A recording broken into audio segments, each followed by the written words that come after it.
सरपरस्तों के लिए। मैंने इन गुनाहगार आंखों से देखा, ये सरपरस्त लोग खूब समझे। 29 पारे एक हाफिज ने हिफ्ज किया था। उसके वालिद से एक गलती हुई, उलमा के खिलाफ उसने बात की। आज उसका बेटा 30वां पारा हिफ्ज नहीं किया है, ये मेरा तजर्बा है।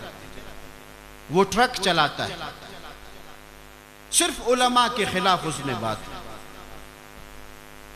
मैंने इन गुनाहगार आंखों से ऐसा आदमी देखा जिसने मौलाना को गुस्से की निगाह से देखा। मैं गवाह हूं, इस मस्जिद में उसके 2 बेटे मदरसे से महरूम हो गए। ये अवाम से मैं अर्ज करता हूं, तासु अलजाई किशेनी वाइदामुल्ला या अंदागसिदी तसई। आप सारा दिन बाग से अच्छे अच्छे सेब जमा करके लाओ और मैं आके उस ठोकरे को एक लात मारूं और कहूं ये सेब है, आप खुश हो जाओगे कि सारा दिन मैंने मेहनत किया और आके इसने एक लात मारा।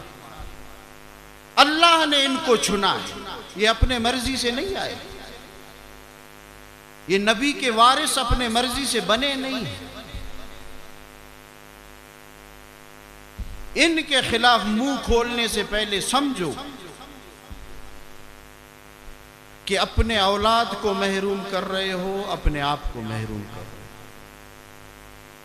बलोचिस्तान के अमीर से मैंने खुद अपने कानों से सुना, हजरत डॉक्टर साहब दामत बरकातुहू से मजमे को कहा, जो ये चाहता है मैं बगैर ईमान के इस दुनिया से चला जाऊं, बगैर ईमान के, वो एक काम करे।